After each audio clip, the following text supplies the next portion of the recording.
네, 오늘 말씀의 제목은요, 마태복음 16장 21절부터 24절의 말씀을 통해서 예수님의 십자가 고난 예고에 담긴 의미라는 말씀으로, 제목으로 어제에 이어서 계속해서 말씀을 전하도록 하겠습니다. 예수님의 십자가 고난 예고 속에 담긴 의미입니다.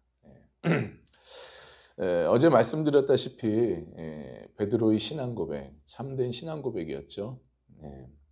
주는 그리스도시요 살아계신 하나님의 아들이십니다라는 이 신앙 고백. 예수님께서 이 신앙 고백을 들으신 이후에 이제 제자들이 참 신앙으로 성숙했구나라는 것을 판단하시고 미리 이제 앞서서 예수님께 일어날 일들, 자신에게 일어날 일들에 대해서 제자들에게 얘기하셨죠. 고난이 있을 것이고 또 앞으로 십자가에서 죽을 것이다라는 말씀을 하셨습니다. 자, 하지만 중요한 것은 뭡니까? 이 제자들이 아직까지 예수님의 메시아 사역에 대한 이해가 부족했다는 거죠. 이해를 잘 하지 못했습니다. 그래서 그 대표적으로 22절에 보니까 베드로가 항변하면서 주님 그러면 안 됩니다. 그러지 마옵소서라고 아주 강력하게 막아섰다라는 거죠. 이를 통해서 제자들이 아직까지는 예수님의 말씀, 예수님의 메시아의 사역에 대해서 전혀 아직 이해를 못하는구나라는 것을 우리는 알 수가 있다라고 말씀을 드렸습니다. 무엇보다도 예수님께서 십자가에서 죽으시고 고난받으신다는 이 사실에 대해서 전혀 아직까지도 깨닫지 못하고 있다는 거죠. 자, 그렇다면 어제 이어서입니다. 예수님의 십자가 고난 예고 속에 담긴 과연 어떤 어떤 의미가 담겨져 있는가라는 것을 오늘 본문을 통해서 어제에 이어서 계속 살펴보도록 하겠습니다. 어제 우리가 살펴봤죠. 두 가지를 살펴보았습니다. 그 첫 번째가 뭐였습니까? 유대 지도자들에게 많은 고난을 당하신다라고 말씀드렸죠. 이 말씀의 의미가 뭡니까? 바로 가까운 곳에부터 핍박이 있다라는 것을 우리가 살펴보았습니다. 여러분, 예수님께서 당하시는 이 고난 당하시는 장소가 바로 예루살렘이라고 했죠. 이 예루살렘이 어떤 곳입니까? 하나님의 성전이요, 또 주님의 몸된 교회가 세워진 곳이죠. 그런 의미에서 볼 때 사실 예수님을 칭송하고 예수님을 높이고 예수님을 인정하고 믿어야 될 사람들이 이방인이 아니라 누구예요?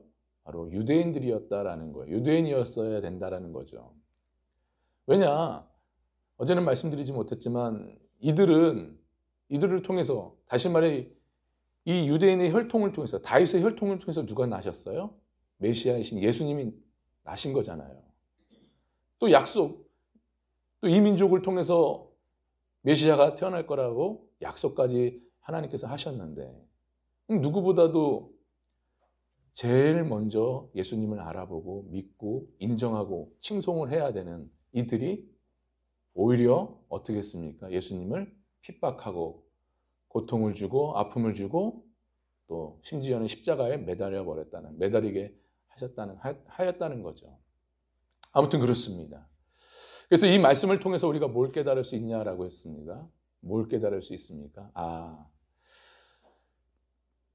나를 가장 힘들게 하고 나를 가장 지치게 하고 나를 아프게 하는 그 사람이 먼 데가 있는 것이 아니라 바로 내 가까이 있다, 내 주변에 있다, 내 곁에서부터 이 아픔과 상처가 주어진다라는 것을 우리가 이를 통해서 우리가 살펴보았습니다.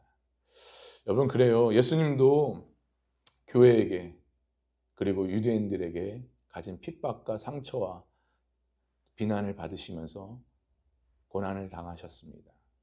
우리도 우리 주변에, 특별히 내 가까이 있는 가족으로 인해서 내 주변에 있는 가까운 사람들을 통해서 아픔과 상처를, 고통을 당할 수가 있습니다. 그럴 때마다 우리 예수님 생각하면서, 예수님도 이렇게 당하셨는데 이것을 통해서 위로를 받으시면서 끝까지 인내하시면서 주님 의지하면서 믿음의 길을 걸어갈 수 있는 저와 여러분 될 수 있기를 주님의 이름 간절히 바랍니다. 그래서 어제 이것을 살펴보았어요. 두 번째는 뭐였습니까? 바로 두 번째는 많은 고난을 받고 죽임을 당하게 될 것이다 말씀했죠. 이 말씀의 의미가 뭐라고 했습니까? 예수님께서 극심한 고난을 받으시게 된다는 것을 말씀하는 거라 제가 전했습니다. 그래요. 예수님의 십자가 고난은 찰나적인 순간적인 고난이 아니었다라는 거죠. 이것은 오랫동안 쌓여인 많은 고난을 결국 친히 십자가에서 감당하셨다라는 거죠.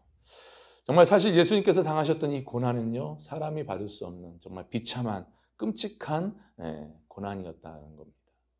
사실 어제도 말씀을 못 드렸지만 이 고난은요, 육적인 고난도 고난이지만 영적인 고난이 굉장히 큰 거였습니다. 무슨 말이냐?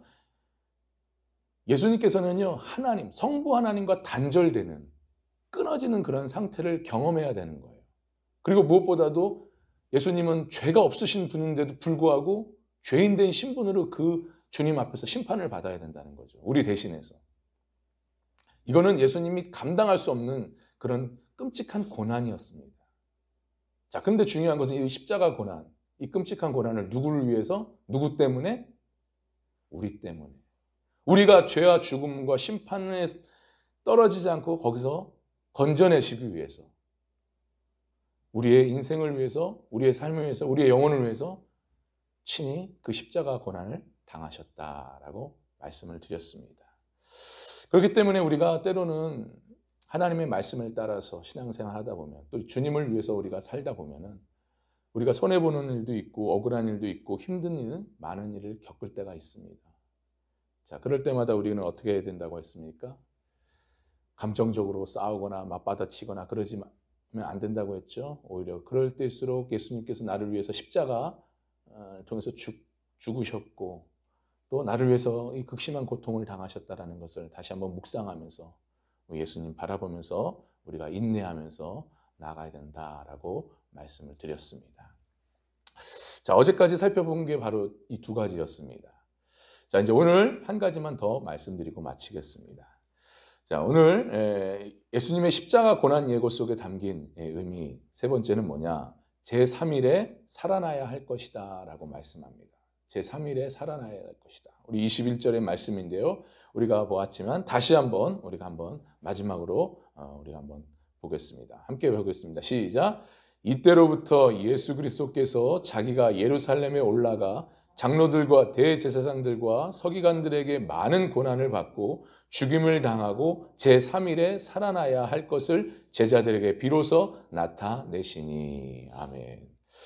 자, 제3일에 살아나야 한다라는 이 말씀 어떤 의미일까요? 이것은요, 바로 십자가 고난 이후에 영광스러운 부활의 승리가 있다라는 것을 말씀하는 겁니다. 그런 의미가 담겨져 있어요. 여러분, 우리가 알다시피 예수님께서는요, 온 인류의 죄를 대속하시기 위해서 십자가에서 죽으셨습니다. 십자가의 고난과 십자가의 죽음을 통해서 그 일들을 감당하셨죠. 자, 하지만 여러분 잘 아셔야 됩니다. 죽으심, 예수님의 죽으심 그 자체가 하나님의 목표가 아니라는 거죠. 이게 무슨 말인지 여러분 아셔야 됩니다. 하나님의 목표는 단지 예수님을 죽여버리는 것이 아니었어요. 만약에 만약에 성경의 그 복음이 예수님을 희생시키고 죽이심으로만 끝난다고 한다면 그것은 단순히 사랑의, 희생의 복음밖에 될 수가 없는 겁니다. 하지만 복음은 그렇지 않다는 거죠. 만약에 예수님의 죽으심으로만 끝난다면 구원의 승리, 부활의 승리, 원수 마귀로부터 승리하는 것이 없다라는 거예요. 그런데 보세요. 예수님께서 어떻게 했습니까? 예수님은 사망 권세를 깨뜨리시고 그리고 죽음의 권세를 깨뜨리시고 무덤의 권세를 깨뜨리셔서 성경의 예언대로 3일 만에 부활하셨습니다. 할렐루야. 그렇기 때문에 예수님을 따라가는 우리의 이 길, 십자가의 길, 우리의 신앙의 길은요, 구원의 길이고 승리의 길이고 참된 위로와 소망의 길이라는 거예요. 여러분 이걸 믿으시길 바랍니다. 예수님은 죽고 끝나는 것이 아니라 우리는 그 죽음과 부활하심을 통해서 우리의 이제는 구원이 임하였고 승리가 임하였고 내일의 소망이 있는 거예요. 그래서 이와 관련해서 바울은 고린도전서 15장 17절에서 말씀합니다. 그리스도께서 다시 살아나신 일이 없으면 너희의 믿음도 헛되고 너희가 여전히 죄 가운데 있을 것이요 라고 말씀합니다. 그러니까요, 예수님의 부활이 없으면요, 우리는 여전히 절망 가운데 소망이 없이 그냥 비참한 인생 가운데 우리는 살아야 되는 거예요. 더군다나 우리는 죽음과 최후의 심판만 기다리고 주님의 멸하시는 그 심판의 자리에 기다리고 있는, 순번을 갖고 기다리는 그런 존재밖에 될 수가 없는 거예요. 비참한 인생으로 끝나는 겁니다, 우리가. 근데 어떻습니까? 예수님의 부활의 승리를 통해서 이제는 우리는 구원이 있고 승리가 있고 내일의 소망이 있다는 거예요. 할렐루야. 여러분 보세요. 사도 요한을 보십시오. 사도 요한. 결국 제자들은 다 이제 순교당하고 죽지 않습니까? 그리고 본인만 살아남습니다. 근데 그 본인만 살아남는 가운데 로마의 정부의 핍박을 받아서 결국 어디로 갑니까? 반모섬이라는 그 유배지로 떠납니다. 그 반모섬에서 뭐 해요? 그 100세가 된 노인이 돌 캐는 일을 한다는 거예요. 결국 그 말이 뭐냐? 유배지에 가서 돌 캐는 일을 감당한다? 그냥 그러다가 죽으라라는 그런 뜻입니다. 그러니까 얼마나 절망적이고 소망 없고 암울한 그런 시간을 보내는 그런 삶을 보내고 있다는 거예요. 자, 근데 그때 누가 찾아오십니까? 예수님께서 찾아오셨다는 거예요.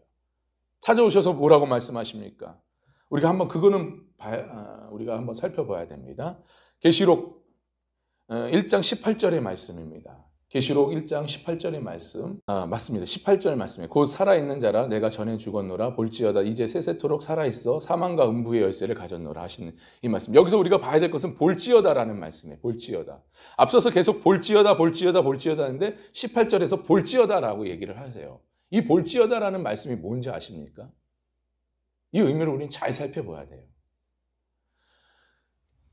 한마디로 말씀드려. 너는 지금의 절망의 상태, 죽음의 상태에 있는, 암울한 상태에 있는 그런 상황, 너의 비참한 상황, 인생을 보지 말고 내가 죽었다 살아난, 부활한 나를 봐라 라는 그런 뜻이에요.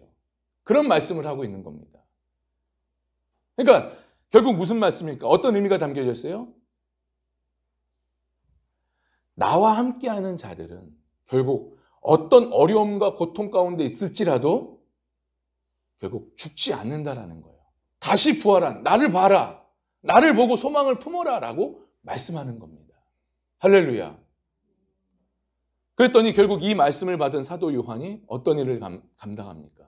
그 절망 속에서 비참한 인생 가운데서 결국 주님의 말씀을 받고 부활하신 예수님의 소망을 통해서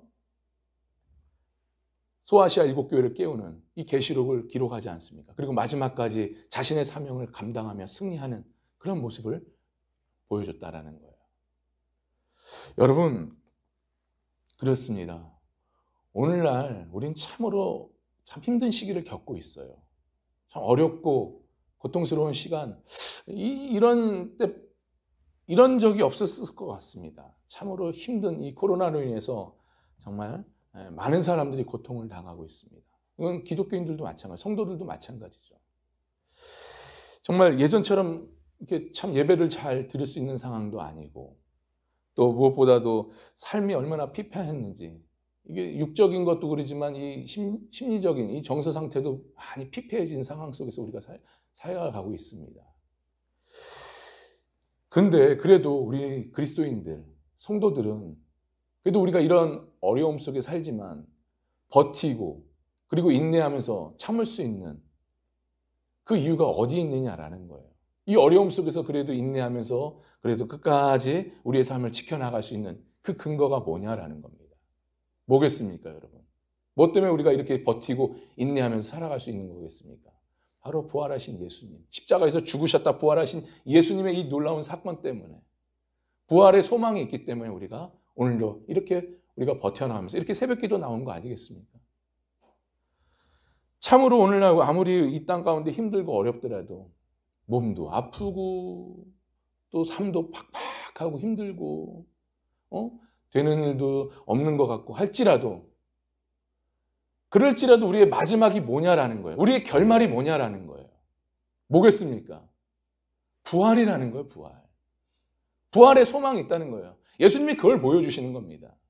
아무리 이 땅 가운데 니네가 고통을 당하고 어려움을 당하고 극심한 아픔을 당할지라도 결국 너희들의 결말이 뭐냐? 나를 믿는, 나를 따르는 신앙의 이 믿음의 길을 따르는 이 십자가의 길을 따르는 자들의 마지막 결론이 뭐냐라는 거예요.